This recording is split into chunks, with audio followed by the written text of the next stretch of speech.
नमस्कार दर्शकों, आप सभी का बहुत बहुत स्वागत है हमारे बेहद ही खास कार्यक्रम दिव्य नियति में। और मैं हूं आपके साथ उपेंद्र कौर। दर्शकों, हमारे जीवन में कई बारी विभिन्न प्रकार के दोष उत्पन्न हो जाते हैं, ऐसा हमारी कुंडली हमें बतलाती है। तो ऐसे में जब ये दोष हमारे जीवन में लगते हैं तो विभिन्न प्रकार की समस्याओं का सामना भी हमें करना पड़ता है जीवन में। लेकिन ऐसे में व्यक्ति समझ नहीं पाता कि इन समस्याओं से कब तक उसे लड़ना पड़ेगा, कब उसके जीवन से ये अंधेरे के बादल जो है छट जाएंगे, हट जाएंगे। तो ऐसे में इस कार्यक्रम के माध्यम से आज हम आपसे इसी विषय पर चर्चा करने वाले हैं कि किस प्रकार से दोष आपके जीवन में उत्पन्न होते हैं, क्या कुछ निवारण हो सकते हैं, क्या कुछ उपाय हो सकते हैं, कैसे आप अपने जीवन में खुशियों को भर सकते हैं। बहुत सारी जानकारी आज इस कार्यक्रम के माध्यम से हम आपको प्रदान करने वाले हैं, तो कार्यक्रम ध्यानपूर्वक देखिएगा। तो चलिए इसी के साथ कार्यक्रम की शुरुआत करते हैं और मिलकर स्वागत करते हैं हमारे बेहद ही खास मेहमान का, जो कि आज हमारे साथ स्टूडियो में उपस्थित हैं। जी हाँ, हम बात कर रहे हैं श्री दुर्गेशा आचार्य जी की। तो आइए सबसे पहले मिलकर उनका स्वागत कर लें। नमस्कार आचार्य श्री, बहुत बहुत स्वागत आपका। जय महाकाल, जय माँ। आचार्य श्री, आज इस कार्यक्रम के माध्यम से मैं आपसे विभिन्न प्रकार के दोषों के बारे में सुनना चाहूँगी, जानना चाहूँगी, समझना चाहूँगी। अक्सर हम ये सुनते हैं कि आपकी कुंडली में ये दोष उत्पन्न हो गया है जिसके कारण से जो है आपके जीवन में समस्याएं आ रही है। तो सबसे पहला मेरा सवाल यही रहेगा कि दोष कैसे कुंडली में हमारी उत्पन्न होते हैं और कितने प्रकार के दोष होते हैं। जय महाकाल, जय महाकाल। देखिए, जो मानव धर्म है हम लोग का, हमारी जो सांस्कृतिक है, वो एक कुंडली के माध्यम से चलती है। कुंडली के माध्यम से जो है हमारे जीवन में हानि लाभ का सामना हम लोग करते हैं। कुंडली साधारण चीज़ नहीं होती है। बहुत सारे लोगों को ये लगता है कि कुंडली का कोई मतलब नहीं होता है, लेकिन कुंडली वो व्यवस्था है जिससे व्यक्ति अपने आने वाले भविष्य को एक अच्छा और सुखद जीवन प्रदान कर सकता है, अपने भविष्य को एक अच्छे रास्ते पे लेकर के जा सकता है। उस तरह की जो है, जैसे आपने पूछा दोष का, तो दोष जो है कई प्रकार के कुंडलियों में लगते हैं। दोष और योग दोनों में समानतः इतना ही केवल होता है कि जब वो शत्रु के साथ जुड़ता है कोई ग्रह, तो वहाँ पे दोष बन जाता है, और मित्र के साथ जुड़ता है तो योग बन जाता है। जैसे कि हम आज बात करेंगे, जनरली जो चलता है हम लोग के जीवन में पितृदोष। पितृदोष जो है वो हमारे पूर्वजों की एक जो है अलग जुड़ाव है हमारे साथ जी। उनके माध्यम से ही हम अपने जीवन में ग्रोथ प्राप्त करते हैं जी। पितृदोष अगर जो किसी व्यक्ति के कुंडली में लग जाता है, वो व्यक्ति कितना भी संघर्ष करे, कितना भी कोशिश करे, असफलता उसकी पीछा नहीं छोड़ती। बिल्कुल आचार्य श्री, बहुत अच्छे से अभी आपने हमें पितृदोष के बारे में समझाया, और भी इससे रिलेटेड मैं आपसे सवाल अभी करना चाहूँगी। लेकिन उससे पहले एक कॉलर हमारे से जुड़ गए, पहले उनसे बात कर लेते, क्योंकि बहुत देर से इंतज़ार वो आपसे कर रहे हैं बात करने के लिए। नमस्कार, बहुत बहुत स्वागत है आपका कार्यक्रम में। नमस्कार जी, क्या नाम है आपका, कहाँ से बात कर रहे हैं? मैं राकेश, मैं दिल्ली से बात कर रहा हूँ। मैं सुन पा रहे हो राकेश? जी जी महाराज। नौकरी आप छोड़ते नहीं हो, नौकरी से आप निकाले जाते हो। किसी ना किसी कारण से, जो भी कारण हो, नौकरी आप छोड़ते नहीं हो, नौकरी से आपको निकाला जाता है। जिन व्यक्ति के ऊपर विश्वास करते हैं आप, या जिनसे आपकी उम्मीदें होती हैं, वही लोग आपके विश्वास को तोड़ते हैं। जिनको आप ज़्यादा अपने लाइफ में रिस्पेक्ट दोगे, वही व्यक्ति आपके साथ छल कर रहा है। और ये समस्या जो है लंबे समयों से चल रही है आपके जीवन में। साथ में जो है कई तरह के हानियों का भी जो है सामना आपको करना पड़ा है, जैसे स्वास्थ्य से, धन से, सब तरह से आप उलझे हुए व्यक्ति हैं। ठीक है, आपने जो अपना अंक बताया है, 7 अंक बताया है। 7वीं राशि जो होती है तुला राशि होती है।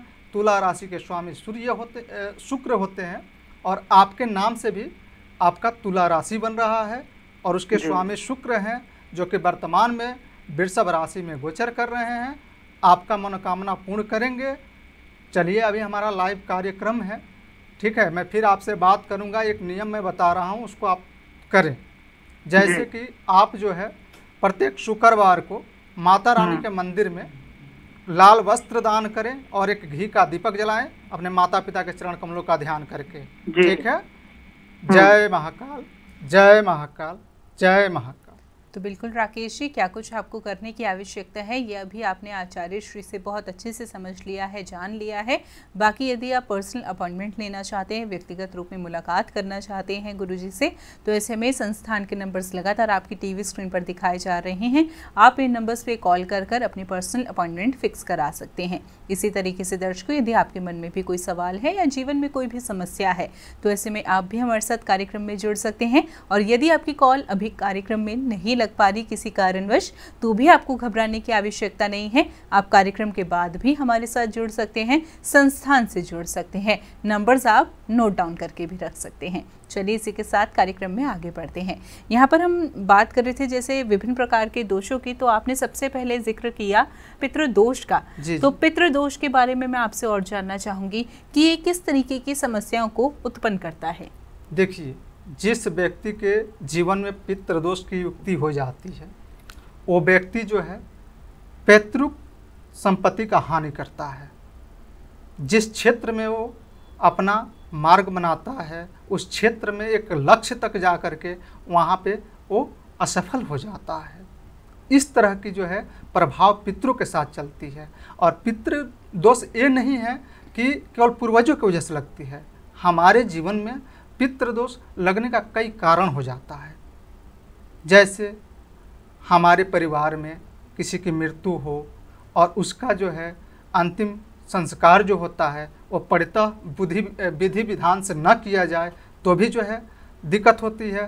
साथ में जो है अगर कोई अकाल मृत्यु वगैरह होता है तो वो भी एक पितृदोष का जुड़ाव बनता है हमारे जीवन में, जो व्यक्ति को ग्रसित करता है। व्यक्ति जो है आर्थिक तंगी से गुजरता है। स्वास्थ्य की समस्या हमेशा परिवार में बनी रहती है। बच्चे घर के जो होते हैं शिक्षा दीक्षा से परे हो जाते हैं। इन सब चीज़ों में काफ़ी ज़्यादा जो है असफलता व्यक्ति को, जातक को जो है देखना पड़ता है, झेलना पड़ता है। बिल्कुल, आपने बहुत अच्छे से पितृदोष के बारे में हमें और हमारे दर्शकों को समझाया और बहुत ही सरल शब्दों में आपने इसे हमें समझा दिया। लेकिन जैसे कि मैंने बात की थी कि विभिन्न प्रकार के दोष होते हैं, एक दोष आपने पितृदोष बताया, इसके अलावा और कौन कौन से दोष हमारी कुंडली में प्रभावित हमें करते हैं?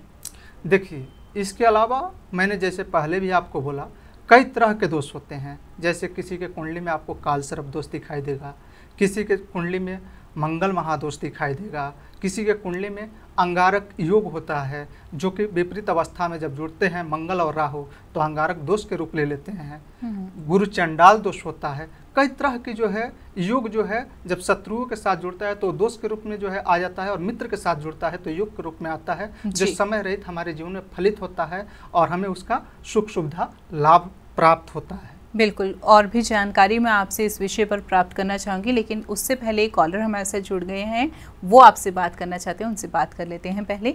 नमस्कार, स्वागत है आपका। हेलो जी, बहुत बहुत स्वागत है आपका। आचार्य श्री आपको सुन रहे हैं, आप उनसे बात कर सकते हैं। हाँ, जय महाकाल गुरुजी। जय महाकाल। जय महाकाल गुरुजी। नमस्कार गुरुजी। आशीर्वाद। गुरुजी, मैं लखनऊ से बात कर रहा हूँ जी, और मेरा नाम जो है मनोज है। जी जी। और गुरुजी, मैं आपका प्रोग्राम काफी वर्षों से देख रहा हूँ, ठीक है, और बहुत अच्छा लगता है गुरुजी। और कुछ परेशानियाँ थी जो सही हुई है, और कुछ परेशानियाँ जैसे अभी वैवाहिक जीवन को लेकर के मैं आपसे बात करने को आया हूँ, ठीक है गुरुजी। विवाह हमारा 2022 में हुआ है, ठीक है। और विवाह में गुरुजी ये दिक्कत आ रही है कि तलाक तक की नौबत आ रही है हमारे। ठीक है मनोज, आप परेशान ना होइए। मतलब गुरुजी, मैं इतना परेशान हूँ कि मैं आपसे बोल नहीं सकता हूँ गुरुजी। आप परेशान ना हो, आप अपने धर्मपत्नी जी का नाम बताएं हमें। सुन पा रहे हैं गुरुजी? जी जी, मैं बिल्कुल सुन पा रहा हूँ। आप जो है अपने धर्मपत्नी का नाम बताएं हमें। गुरुजी, मेरी पत्नी का जो नाम है रेखा है। अच्छा, रेखा नाम है जी। आप उनके नाम से, अपने नाम से मन में कोई एक अंक सोचिए 1 से लेकर के 9 के बीच में माता पिता का ध्यान करते हुए। गुरुजी 5। 5, ठीक है। 3 बार जय महाकाल आप बोल दीजिए। जय महाकाल, जय महाकाल, जय महाकाल।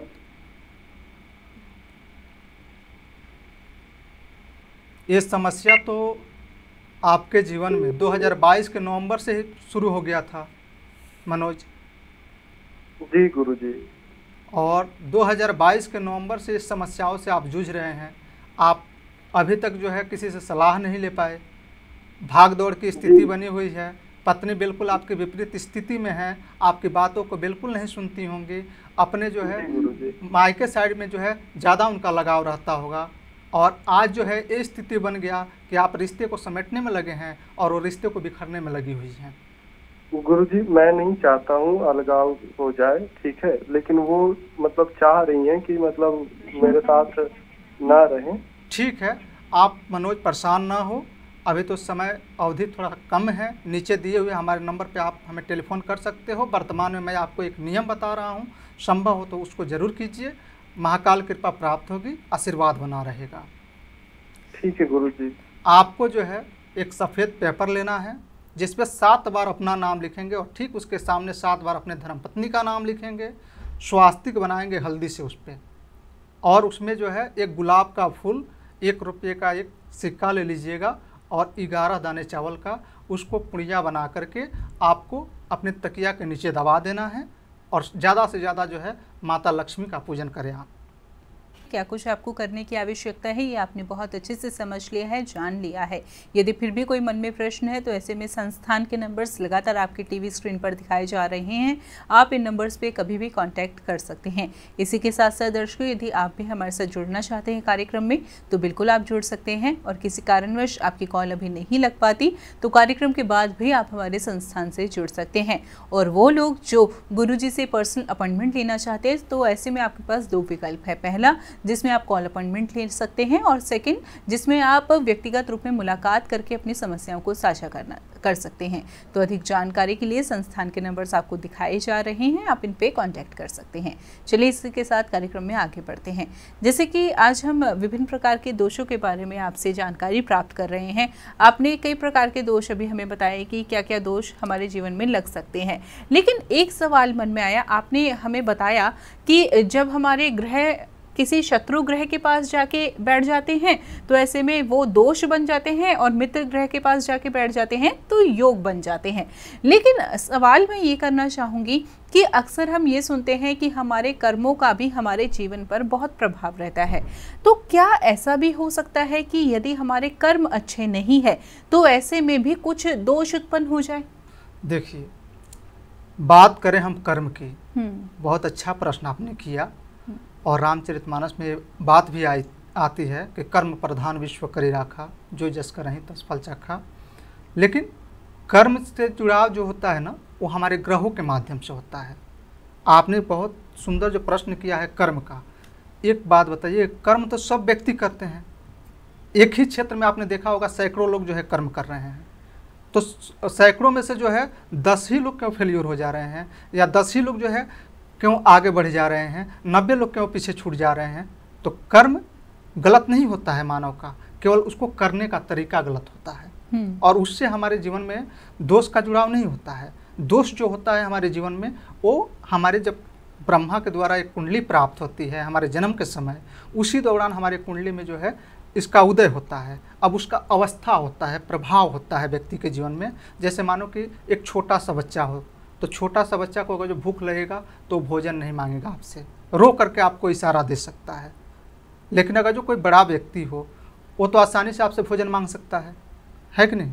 तो उसी तरह का जो है ये दोष का प्रभाव होता है। जब ये अपने कुमार अवस्था में, युवा अवस्था में प्रबल होने लगते हैं ना, तब व्यक्ति के जीवन में उतराव चढ़ाव आने लगता है। जैसे कि आपने देखा होगा कि एक बड़ी ही जो है गरीब परिवार में जन्म लेने वाला बालक एक उच्च स्थान को प्राप्त कर जाता है, और एक बहुत ही अच्छे लेवल में एक अच्छे परिवार में जन्म लेने वाला बालक मार्ग से भटक जाता है। तो कहीं ना कहीं, जैसे मैंने आपको बताया पितृदोष का, तो ये हमारे पूर्वजों का दोष होता है।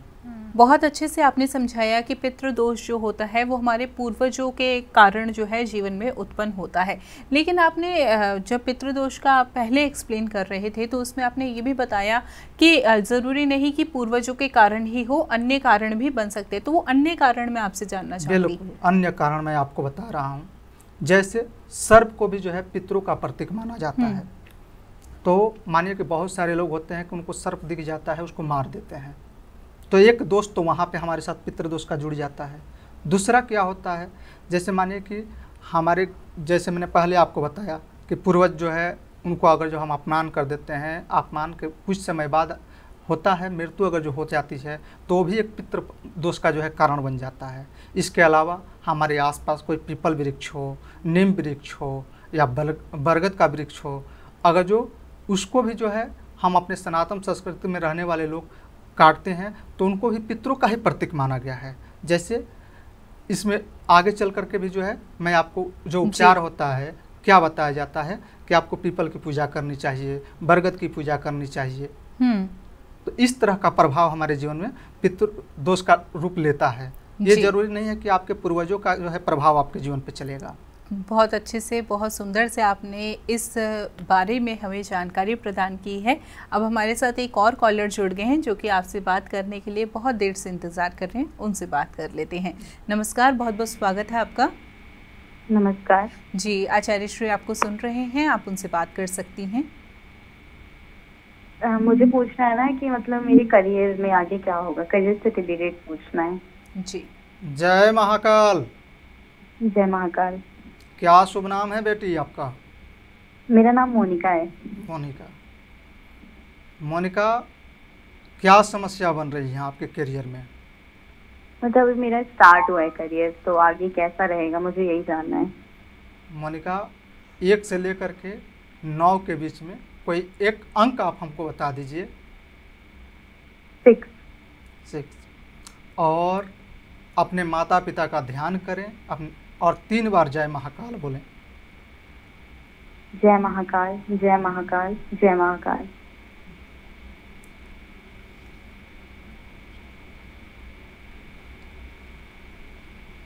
मोनिका, करियर तो बहुत सुंदर शुरुआत हुआ है आपका, लेकिन मन की स्थिति जो है वो सपना सजा रहा है। सपने से आपको दूर रहना है। जल्दबाजी में आप आगे बढ़ना चाह रही हो, यही आप सबसे बड़ी गलती कर रही हो अपने जीवन में। संघर्ष करो बेटा, धैर्य बना करके जब संघर्ष करोगी तो उसका फल जो है आपके जीवन में परिपूर्ण रूप से फलित होगा। ये नहीं कि दूसरों की बातें सुन करके, कई बार हमारे साथ जुड़े हुए हमारे दोस्त होते हैं, मित्र होते हैं, जो कि ये बताते हैं कि यहाँ से बढ़ करके वहाँ पे हमें सुख सुविधाएँ मिलती हैं, वहाँ पे ज़्यादा पैसा मिलता है। इस तरह की परिस्थिति हम लोग भटकाव में आ जाते हैं। पता लगता है कि एक जगह से हम गए, दूसरे जगह स्थान नहीं मिला, तीसरे जगह फिर भटकना पड़ता है। तो इसलिए जो मन में चंचलता है उसका त्याग करके जिस जगह पे आप हो, निष्ठावान हो करके और अच्छे से जो है कार्य करो। करियर बड़ी ही सुंदर है। आपने जो अंक बताया है, 6ठा अंक बताया है, 6ठा राशि जो होता है कन्या राशि होता है, और कन्या राशि के स्वामी बुध होते हैं, बुध ग्रहों के विराज होते हैं। तो वाणी से संबंधित अपने बुद्धि बल के विवेक का उपयोग करके आप एक लेवल पे अपना जीवन जी सकती हो। ठीक है, चलो अभी तो समय की अवधि को देखते हुए आप नीचे दिए हुए हमारे नंबर पे फिर विस्तृत रूप से हमसे बात कर सकती हो। ठीक है, वर्तमान में मैं आपको एक नियम बता रहा हूँ, उसको ज़रूर आप करो। बुधवार के दिन भगवान गणेश को दुर्वा अर्पित करो, सिंदूर का तिलक लगाओ, साथ में लड्डू का या मोदक का भोग लगाओ और एक घी का दीपक जलाओ। बिल्कुल जो है करियर तुम्हारा आगे बढ़ते चला जाएगा। ठीक है, तो बिल्कुल क्या कुछ करने की आपको आवश्यकता है ये भी आपने बहुत अच्छे से जान लिया है, समझ लिया है। बाकी अधिक जानकारी के लिए संस्थान के नंबर्स लगातार आपकी टीवी स्क्रीन पर दिखाए जा रहे हैं, आप इन पर भी कांटेक्ट कर सकती हैं।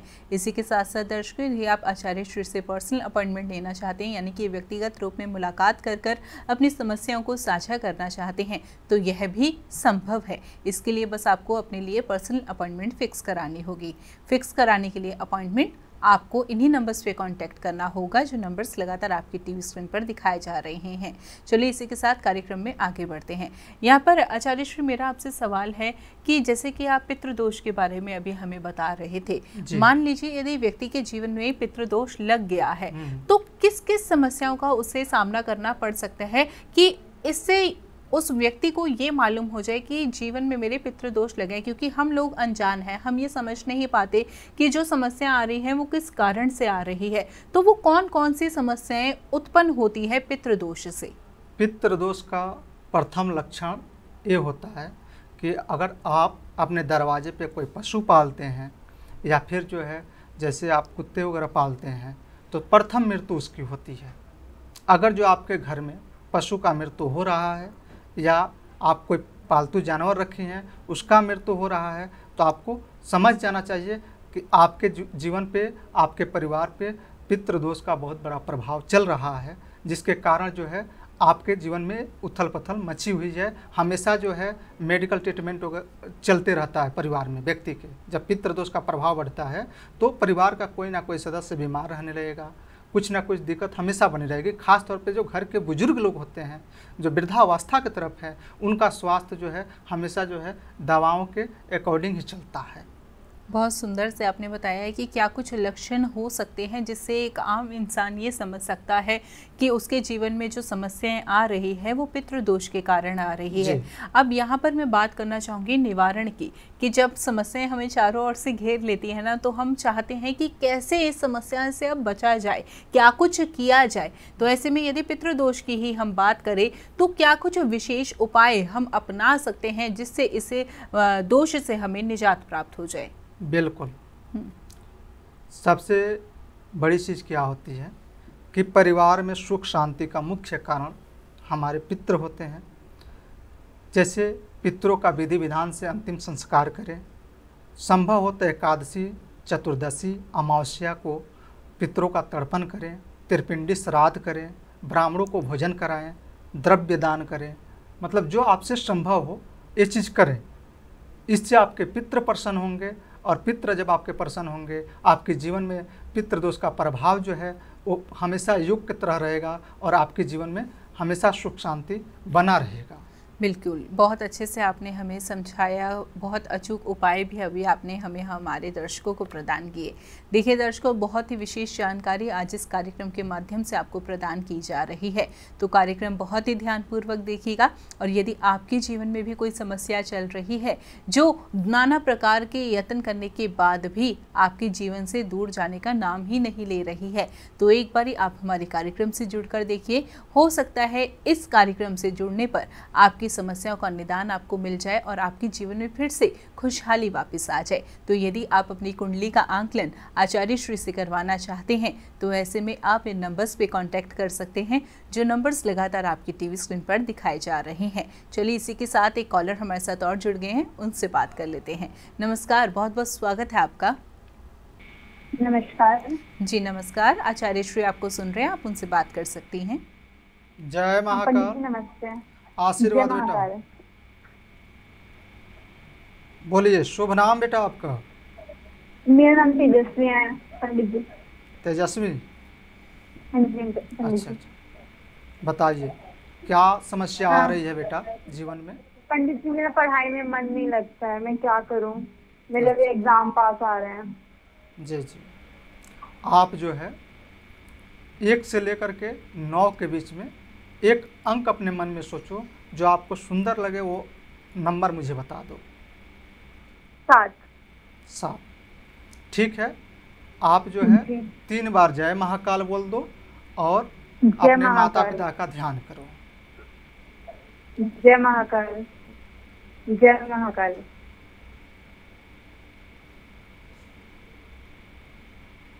बेटा नंबर तो बहुत सुंदर बताया आपने, क्योंकि आप एक स्त्री हो और आपने जो 7 नंबर बताया, 7वीं राशि जो होती है तुला होती है, उसके स्वामी जो है शुक्र हैं, जो स्त्री कारक ग्रह है।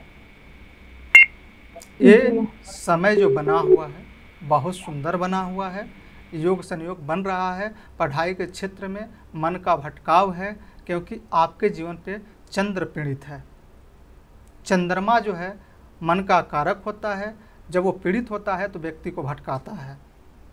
घूमने या दूर दूर जो है आपको घूमना फिरना ये सब बहुत ज़्यादा अच्छा लगता होगा, लेकिन पढ़ाई को लेकर के जो है पहले इतना आप तेजस्वी थी कि पढ़ाई के क्षेत्र में आपके परिवार वाले लोग भी जो है आपका काफ़ी सपोर्ट करते रहे, लेकिन कुछ समय से आपके परिवार वाले भी नाराज़ हो चुके हैं इस चीज़ को लेकर के। ठीक है, तो आप परेशान ना हो। समय अवधि को देखते हुए मैं आपको एक नियम बता रहा हूँ, संभव हो तो उस नियम को करो, बिल्कुल आपका मन स्थिर हो जाएगा, मनोकामना पूर्ण होने लगेगी। जब पढ़ाई करोगे तभी आगे बढ़ोगे।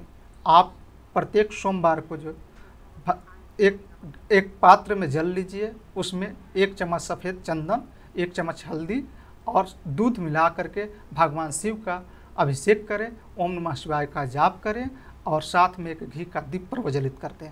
ठीक है, तो बिल्कुल तेजस्वी जी, आपको क्या कुछ करने की आवश्यकता है ये भी आपने बहुत अच्छे से समझ लिया है, जान लिया है। तो बातों को इसी तरीके से अपनाइएगा जैसा कि अभी आपको बताया गया है। मन में फिर भी कोई प्रश्न है तो संस्थान के नंबर्स लगातार आपकी टीवी स्क्रीन पर दिखाए जा रहे हैं। चलिए इसी के साथ कार्यक्रम में आगे बढ़ते हैं। अब जैसे कि आपने बताया था कि पितृदोष के लिए हम ये कुछ उपाय अपना सकते हैं जिससे जो है हमें इस दोष से मुक्ति मिल सकती है, लेकिन मन में ना एक सवाल उत्पन्न होता है कि क्या सच में उपाय कार्य करते हैं? बिल्कुल करते हैं, क्योंकि आप भी ये बात जानती हैं कि हमें कोई रोग हो जाए, जब तक हम दवा नहीं खाएंगे तब तक हम कैसे कल्पना कर सकते हैं कि क्या ये दवा लेने से हमारी समस्या हल हो जाएगी या हमारी बीमारी ठीक हो जाएगी। तो जब निष्ठावान होकर के गुरुजनों के प्रति श्रद्धा होगी, क्योंकि शास्त्र भी कहता है विश्वासम फलमदायकम, विश्वास में ही फल की प्राप्ति होती है। एक पिता अगर जो अपने पुत्र का परवरिश करता है तो भी एक विश्वास के साथ करता है कि आने वाले जो वृद्धावस्था होगा उसमें मेरा सहायक होगा। लेकिन क्या वो पिता सोचता है कि वृद्धावस्था में जो है उसके पुत्र ले जा करके उसको वृद्धावस्था आश्रम छोड़ करके आ जाएगा? तो विश्वास करके निष्ठावान हो करके अगर आप मार्ग पर चलती हो तो मंजिल चाहे कितना भी कठिन हो आसानी से आप प्राप्त होगा। जब तक आप चलोगे नहीं तब तक आपको वो चीज़ प्राप्त नहीं होगा। बिल्कुल आचार्य श्री, यहाँ पर आपने बहुत अच्छे से इस कार्यक्रम के माध्यम से हमें विभिन्न प्रकार के दोषों के बारे में जानकारी दी, अचूक उपाय भी बताए। लेकिन अब कार्यक्रम के अंत में मैं अपने दर्शकों के लिए आपसे आज के लिए कुछ विशेष संदेश जानना चाहूँगी। जी बिल्कुल, आज का विशेष जो संदेश होगा हमारा ये होगा कि इस पृथ्वी पे, इस सृष्टि में जो ईश्वर को हम लोग ढूंढ रहे हैं वो ईश्वर हमारे और आपके घर में बैठे हुए हैं। जैसे अगर आपके जीवन में आपके माता पिता हैं तो आप कहीं ना कहीं बहुत बड़े सौभाग्यशाली हैं। ज़्यादा से ज़्यादा उनका सम्मान करें, उनकी सेवा करें, क्योंकि ईश्वर भी इस सृष्टि में जब आते हैं तो माता पिता गुरु इन 3 ही लोगों को जो है एक ईश्वरीय रूप में वो पूजते हैं। तो हम लोग को जो है भटकने की आवश्यकता नहीं है। अपने पूर्वजों को, अपने से श्रेष्ठ जनों का जितना ही हम सम्मान करेंगे, जितना ही उनसे स्नेह करेंगे, उनकी आवश्यकताओं को समझेंगे, उनका आशीर्वाद प्राप्त होते रहेगी, जीवन में मंगलमय हमेशा जो है कार्य सिद्ध होते रहेंगे। चलिए, जय महाकाल। बिल्कुल दर्शकों, विशेष संदेश भी आपने आचार्य श्री से जान लिया है और आज इस कार्यक्रम के माध्यम से आपको बहुत ही विशेष जानकारी प्रदान की गई है। तो बातों का ध्यान रखिएगा और साथ ही साथ जिन दर्शकों की कॉल आज इस कार्यक्रम में नहीं लग पाई उन्हें भी घबराने की आवश्यकता नहीं है, क्योंकि कार्यक्रम के बाद भी आप हमारे संस्थान से जुड़ सकते हैं। और साथ ही साथ वो दर्शक जो आचार्य श्री से पर्सनल अपॉइंटमेंट लेना चाहते हैं उसके लिए भी अधिक जानकारी आप संस्थान से प्राप्त कर सकते हैं। फिलहाल वक्त हो चला है आपसे विदा लेने का। आचार्य श्री आप जुड़े, कीमती जानकारी दी, उसके लिए बहुत बहुत धन्यवाद। जय जय महाकाल। जय महाकाल। सबका कल्याण हो। आप हमारे संत वाणी चैनल को सब्सक्राइब करें, वीडियो को लाइक करें, शेयर करें और हाँ, बेल आइकन पर क्लिक करना बिल्कुल ना भूलें, ताकि हमारी किसी भी वीडियो की सूचना सबसे पहले आपको मिले।